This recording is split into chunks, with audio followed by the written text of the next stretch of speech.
It's another day ending in Y, and it's another day we're making fun of the Cleveland Browns. We're also making fun of Dillon Gabriel, of course, just like everybody else.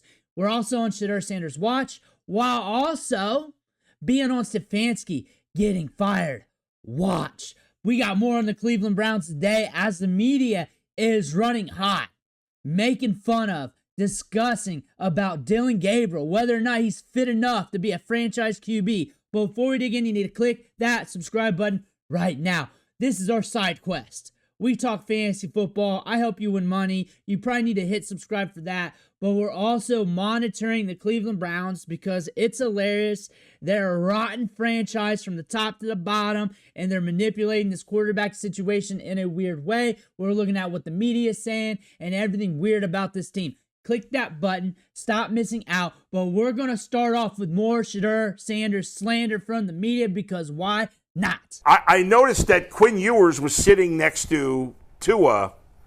That's common, Bull. What you're saying is very common. Shedeur Sanders, I don't think ever sat next to Dillon Gabriel during this game in between possessions. I haven't seen it this year. Yeah. I don't know. Maybe it's something out of nothing. I just thought it was curious.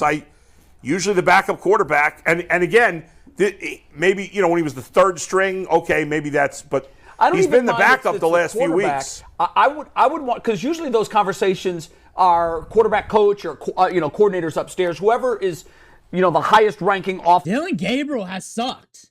He has sucked.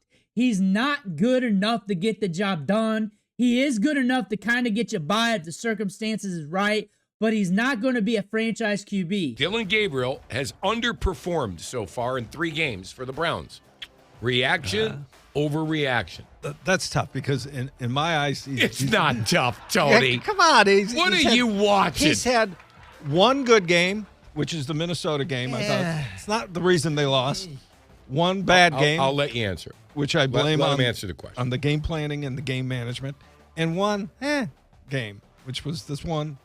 So, in my mind, he's underperformed. Okay, Aaron. But I don't think he's underperformed in their mind. He's underperformed what you told me you were seeing in training camp. I know that. I don't know what the Browns thought. They liked him enough to draft him with the 94th pick in the draft, and I think he's looked pretty much like a third-round rookie quarterback to me. In his 3 games under these circumstances, he's looked better than the number 1 pick in the draft, Cam Ward. You think Dillon Gabriel's outperformed Cam Ward? Yeah. I mean, they're both. They only have 1 win each. I mean, Cam Ward won a game, too. Like, what do you think was going to happen with Dillon Gabriel here? He sucked in training camp. He sucked in OTAs and also minicamp. Like, we have a big sample from practice where it wasn't working out. Balls getting batted down, throwing interceptions. You can see he's having trouble seeing over the line of scrimmage.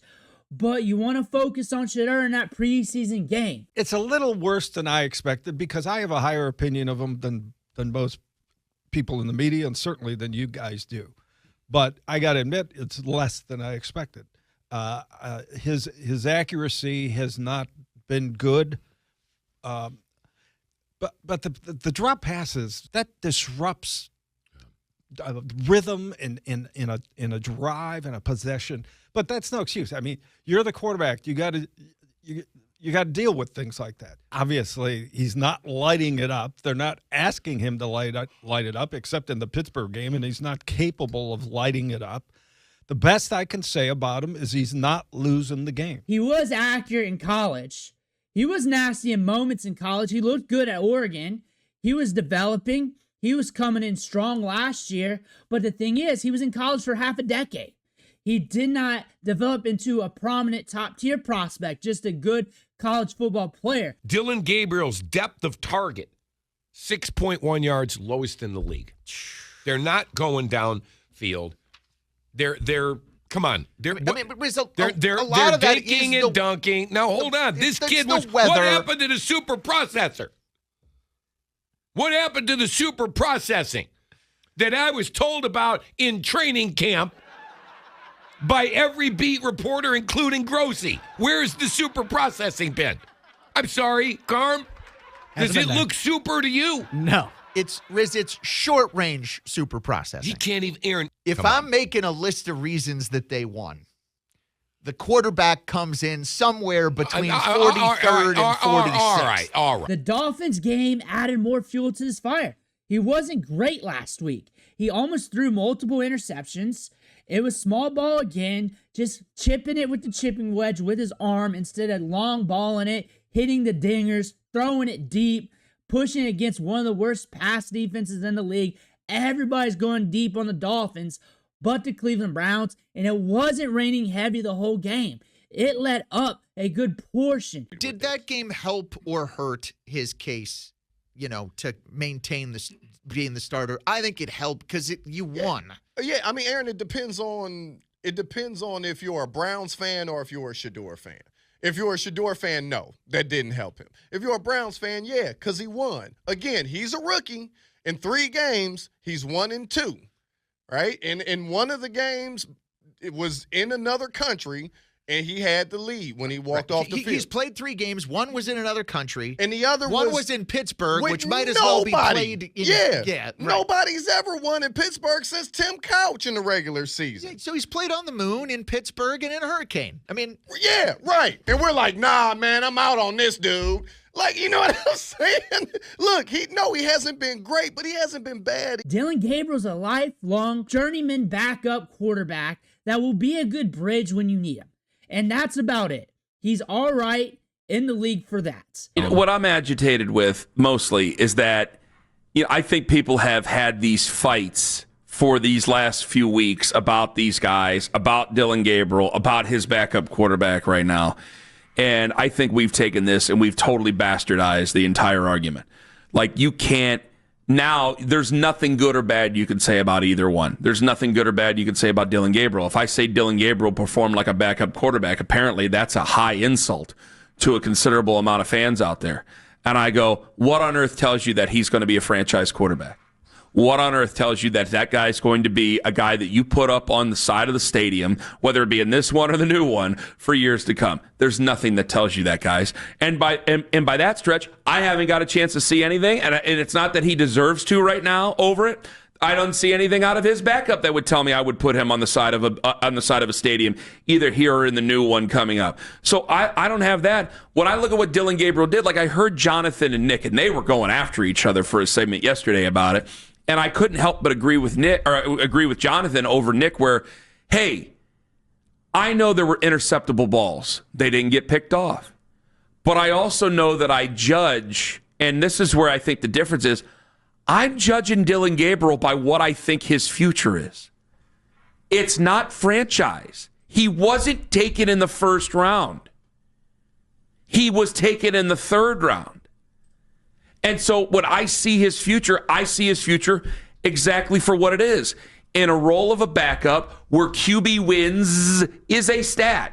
Did you win the game? Yeah. Did you win the game knowing that another guy's going to come in and hopefully start again for your football team? You hope so.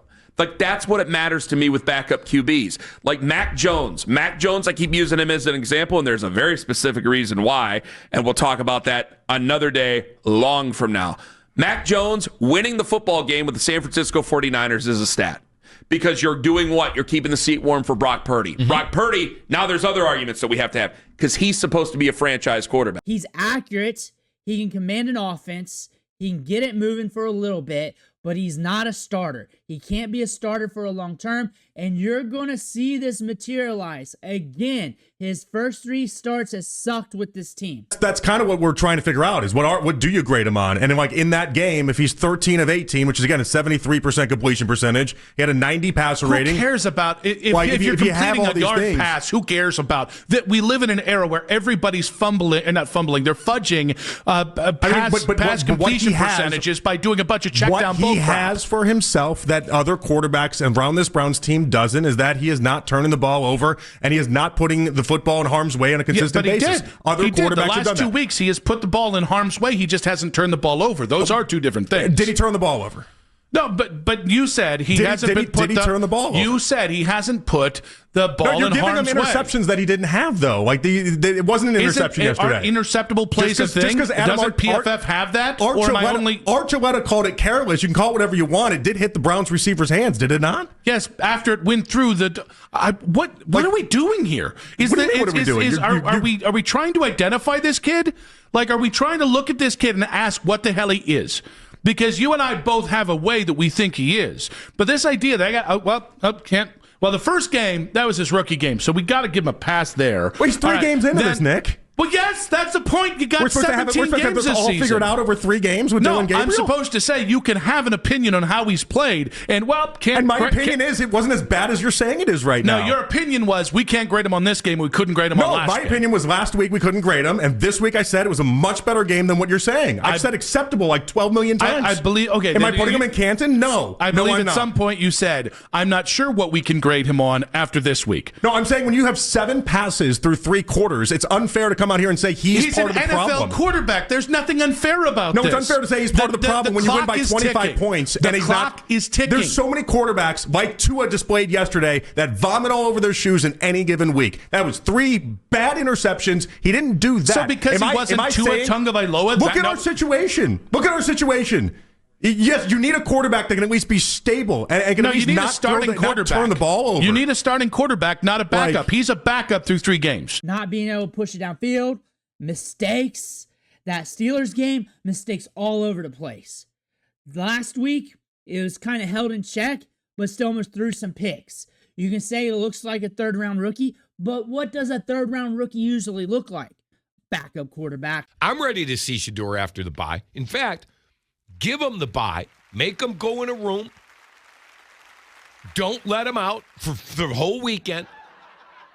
And get him up to speed in practice. Let him practice against the 1 defense. Let him practice with the number 1 offense. Get him ready to play. And go take him to New York and let him play against the Jets. Should Sanders start after the bye in New York? Aaron. I'm kind of ready for it, yeah. Carmen. Yes. You think you're getting Russell Wilson out of this? We're already seeing it. We're already seeing it in training camp, OTAs, and minicamp. They should have brought up more competition when he started to look like this in practice. There were practices where he only completed like 20, 30% of his pass attempts in 11 versus 11 series out there, and the radio stations were even making fun of it. It was shocking. We were making fun of it on the internet. All of us. We saw those numbers and we were like, why is Shedeur not getting more opportunity? Why is he not getting promoted in practice, getting more reps, getting sooner reps? Because you'd wait an hour, and next you hear his name in 11 versus 11s. And half of practice, 75% of practice is done. It's done.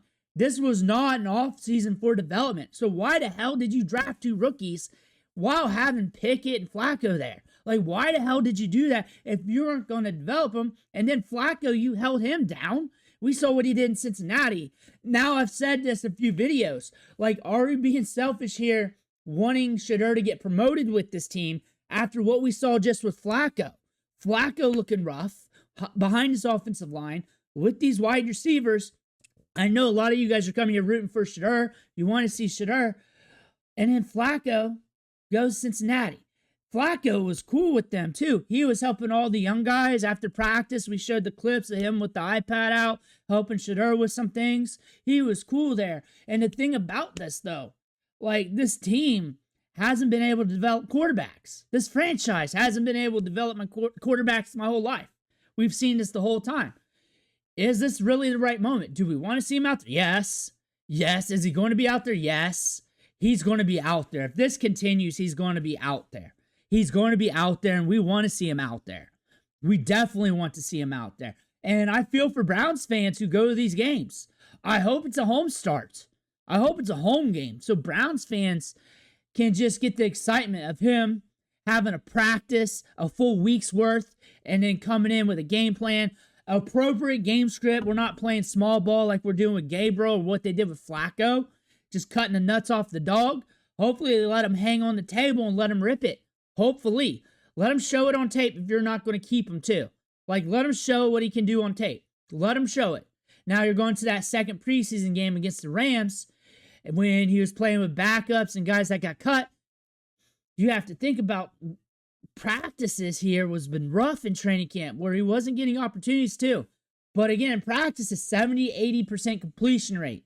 Led all quarterbacks on the team with that. And you're wondering, why are they always talking about the backup quarterback? You start off with Flacco and Pickett as your top two. You draft Gabriel in the 3rd round where nobody had him pegged as a day 2 pick anyways. Nobody had him pegged as a day 2 pick. He falls to the 5th. Many outlets had him graded as a 1st rounder, so everybody sees that, and now you get that in the 5th round, and you're like, what's up? So it makes sense in the beginning, Gabriel over him in reps because of what you did sunk cost wise, but now you're operating out of a scarcity mindset and a sunk cost fallacy when you keep pushing this, when in July, Gabriel was sucking balls out there. Shedeur, 70-80% completion rate. And all I said during that time, I didn't say to jump him. I said push the competition, give him more reps, give him more opportunities, because that's common sense. It's like that in any other facet of leadership. Say you're working at Wendy's. I've never worked at Wendy's before, but say you're working at a Wendy's. You got a crew member over there that you just hired a few weeks ago. He's new. He doesn't know anything yet. But all of a sudden, he's just picking things up. He's looking really good. He's working about as good as that person over there, that crew member who's been on your staff for 2 or 3 years now. Now, are you going to start giving that new guy some opportunities? Or are you going to just let him like slowly flounder around? That new crew member is eventually just going to go somewhere else looking for more opportunities, because that is obviously a talent. That is a talent. And you're just keeping it at the same level with that veteran you already got. Now you're looking at that round 5, round 3, and it was starting to do this in camp, and you did not put it under fire. You didn't put it under fire. You hurt both quarterbacks. Gabriel would have had to push himself when he came back from those injuries. He would have had to push himself in camp. You could have made these practices a little bit more fine-tuned for development here. And now you're in a shit-ass area right now of the season to where you don't have Flacco anymore. You don't have Pickett anymore. You don't have him anymore. You got to lean on these rookies. So you did not work on development. You didn't work on development. That's leadership. That's leadership. Working at a scarcity mindset here, trying to white-knuckle yourself through the first few games of the season, hoping that your defense steps in, run game steps in, you just make 2 or 3 plays a game. With Flacco, it did not happen. It didn't work out. And you went into that costing development of those rookies. Now you're going into a draft season with 2 first-round picks. Obviously, the front office is looking at quarterback here.